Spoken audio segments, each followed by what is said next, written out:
ये रेठ नदी है और जिंद बाबा का स्थान है। आज यहाँ पर हम एक वीडियो बना करके आप तक पहुँचा रहे हैं और इस वीडियो में हम आपको बताएंगे कि भस्त्रिका कैसे किया जाए और उसके लाभ क्या क्या है, कितनी देर किया जाए, कैसे किया जाए और इसके क्या क्या लाभ हैं, इसके बारे में बताएंगे। जो स्वस्थ आदमी है तो लंबा भरो लंबा छोड़ो, इसके तरीका इसके भी हैं 2-3।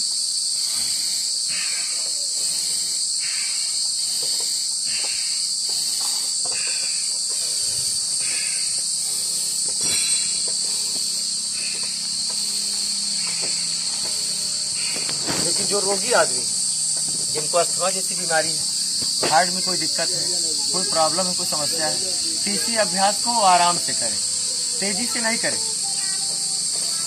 ऐसे आराम से भरे। मुंह से नहीं लेना ऑक्सीजन, नाक से ऑक्सीजन खींचो और फेफड़ों में भरो और फिर उसके बाद उसको छोड़ो। देखो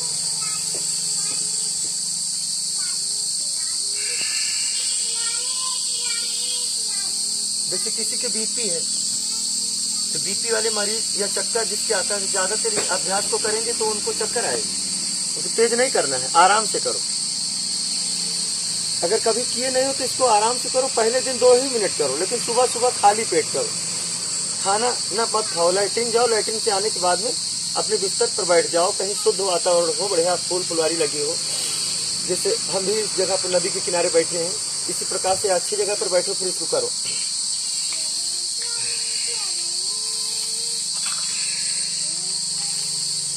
अब इसको जैसे भस्त्रिका हम बता रहे हैं कि धीमा करो या तेज करो। अब इससे हमारे भाई सोच रहे हैं, बहनें सोच रहे हैं कि इसके लाभ क्या हैं। तो इसके लाभ के बारे में बताना चाह रहे हैं आपसे।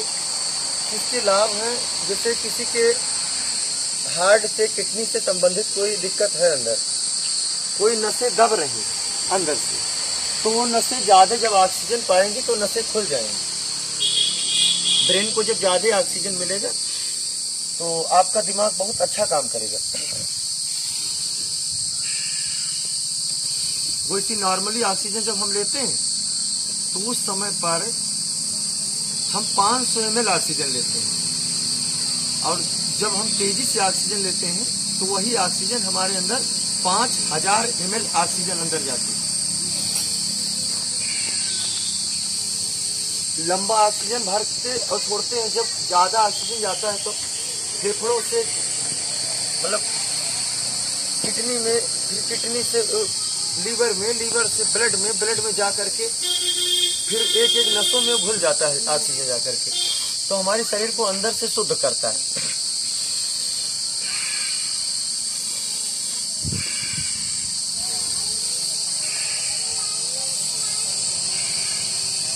एक अभ्यंतर प्राणायाम, इसको करके हम आपको बता रहे हैं, जिसमें सांस भर के कुछ देर ठहरो, जिससे फेफड़ों को बल मिलता है अंदर।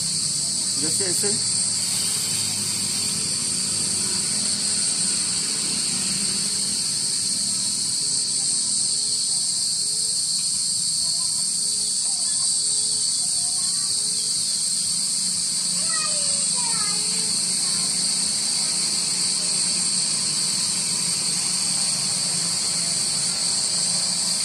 ये प्राण विद्या है, इससे प्राण शक्ति बढ़ती है। जितना बॉडी को जितना ज्यादा ऑक्सीजन मिलता है, ये प्राणायाम, इसीलिए इसका नाम दिया गया भस्त्रिका प्राणायाम।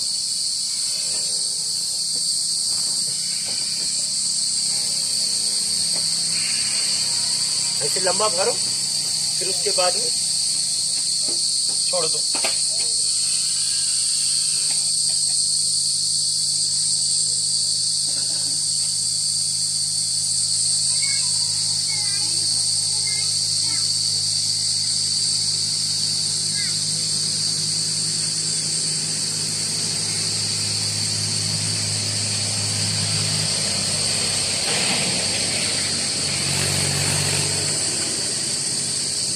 अभ्यंतर प्राणायाम है,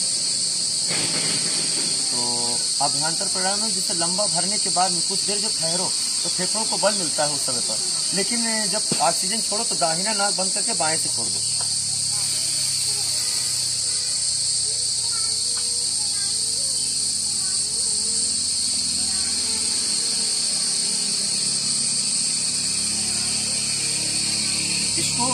4 बार 5 बार भी आप कर सकते हैं। लेकिन जैसे 3 बार करना है या 2 ही बार आपको करना है तो कुछ देर ठहरो, शुरुआत करो 30 सेकेंड, फिर उसके बाद में कम से कम 1 मिनट 1.5 मिनट रुको।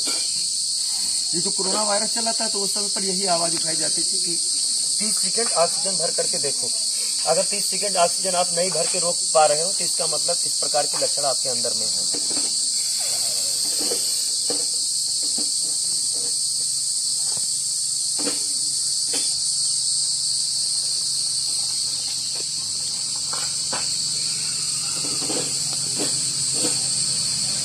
ये भस्त्रिका प्राणायाम के लाभ हैं। इस अभ्यास को करो और बच्चों को भी सिखाओ। जो कंप्यूटर चलाते हैं, जो बच्चे स्कूल में पढ़ाई करते हैं, जो बिजनेस करते हैं, तो उनका दिमाग थोड़ा मतलब ब्रेन गर्म पड़ जाता है, अंदर से सर भारी भारी लगता है। तो इस अभ्यास को करने से ज़्यादा ऑक्सीजन जब उनके अंदर जाता है तो उनका दिमाग सही ढंग से काम करता है और कोई दिक्कत भी नहीं आती। तो इस अभ्यास को करो और बच्चों को भी सिखाओ और स्वयं भी करो।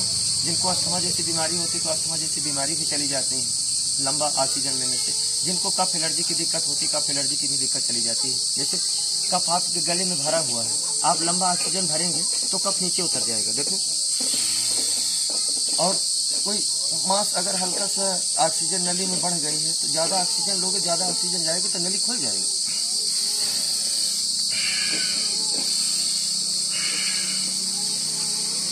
आज भस्त्रिका प्राणायाम का आपको अभ्यास बताया हमने, लेकिन इसके साथ में आपको एक कुछ अलग हटके हम संदेश देना चाहते हैं कि हम भी गांव के रहने वाले हैं, लेकिन अब देख रहे हैं कि गाँव में भी कैसे कैसे मतलब तरीके और सिस्टम चल रहे हैं बच्चों के प्रति, माता पिता के प्रति, बहुओं के प्रति। इसके बारे में आपको बताना चाह रहे हैं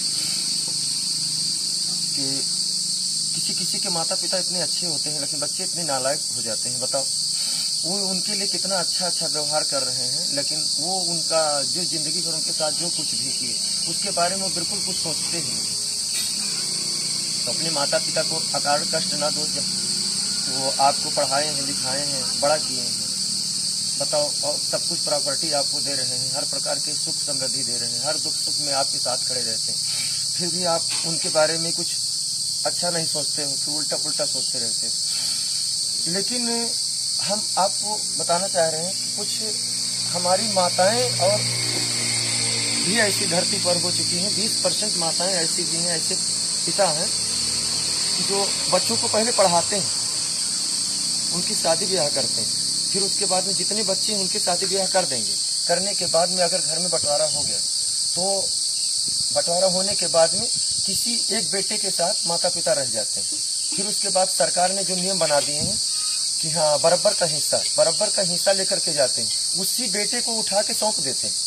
और फिर उसके बाद में छोटी मंझली बहू या बड़ी बहू का रास्ता अपमानित करेंगे कि हमारा मंझली बहू बहुत सेवा करती है, हमारा देखो जिसके में रहते हैं, कोई है कि मंझले लड़के में रह जाएंगे, कोई बड़े लड़के में रह जाएंगे, कोई ज़्यादातर तो लोगों में देखा गया कि छोटे लड़के के पास रहते हैं।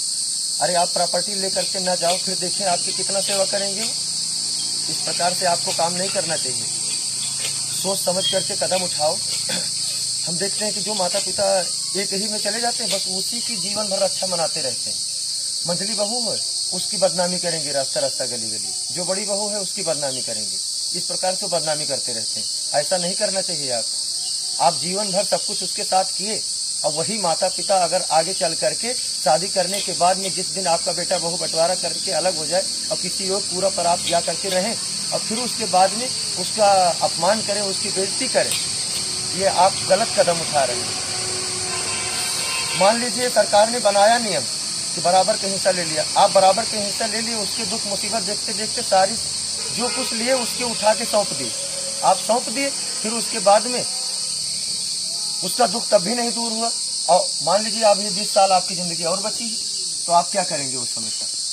जब आप बीमार पड़ेंगे तो जो कुछ धन प्रॉपर्टी लिया तो छोटे बहू को आप दे दिया, बड़े के दे दिया, जिसके में आप रहे उसको दे दिया, और फिर उसके बाद में आपको क्या होगा?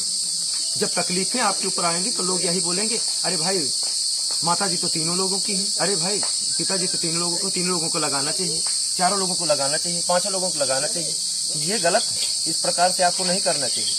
अगर कोई बेटा अपने माता पिता के प्रति गलत कदम उठा रहा है, तो अगर संसार नहीं देख रहा तो कोई एक जरूर देख रहा है, क्योंकि वही पिता के रूप में आते हैं, वही माता के रूप में आते हैं, और वही बेटा के रूप में आते हैं, वही नाती पोता के रूप में आते हैं। हर रूप में तो वही है। यो मां पश्चित सर्वत्र, भगवान श्री कृष्ण गीता में यही बोलते हैं। इस प्रकार से आपको कदम नहीं उठाना, गलत कदम उठाओगे। और अगर कोई माता पिता गलत कदम उठा रहे हैं तो ये जान लो कि उनको भी अंजाम मिलेगा।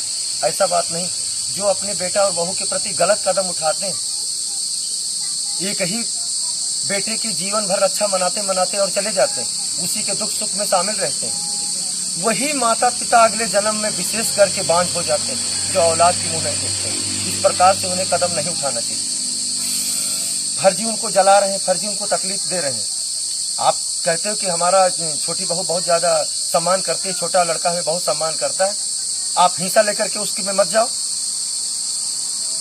फिर देखें आपके कितना एहसान मानेगी, कितना आपकी सेवा करेगी। इस प्रकार से आपको कदम नहीं उठाना।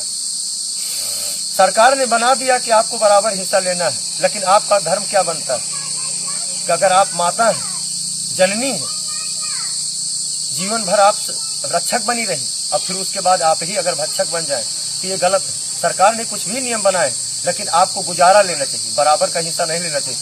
बेटा और बहू और लड़के के पास में दिन प्रतिदिन खर्चा बढ़ेगा कि आपके पास खर्चा बढ़ेगा। और अगर आपने ले भी लिया तो आपने जीते जीते अपने जिसके हिस्सा पर रहकर रहने चली गई, उसको आपने क्यों अपने जिंदे में दे दिया? आपको नहीं देना चाहिए। जब आपको दिक्कत आए तब गांव वाले आकर के बता दे, शहर वाले आकर के बता दे कि सभी की मां, सभी के पिता। और जब जिस समय देना शुरू कर दे उस समय आपने नहीं सोचा कि हमारी अभी 20 साल की जिंदगी और बची, हम क्यों दें। बस उसकी तकलीफ दूर कर दो, तकलीफ दूर कर दो, जो कुछ लिया उठा के उसी को सौंप दो। तो इसका अंजाम अगर बेटा गलत करता है तो बेटा को भी भोगना पड़ता है, अगर माँ बाप बेटे के प्रति गलत काम करते हैं तो उनको भी भोगना पड़ता है। इस प्रकार के कदम नहीं उठाना चाहिए। विशेष करके, हालांकि सब माता पिता एक जैसे नहीं है, लेकिन 20% माता पिता गाँवों में, शहरों में हम ऐसे देखें कि इस प्रकार से बेटे और बहू के अपमान करते हैं, इस प्रकार से अपनी धन प्रॉपर्टी किसी एक को सौंप देते हैं। अगर इस प्रकार के ही माता पिता अगले जन्म में औलाद की मुंह नहीं देखते हैं, बांझ की बांझ रह जाते हैं, फिर चाहे वो जिंद बाबा के स्थान पर, चाहे किसी भगवान या देवी देवता के स्थान पर सर पटक के मर जाते हैं, लेकिन उनको वंश की चेहरा नहीं देखने को पड़ता।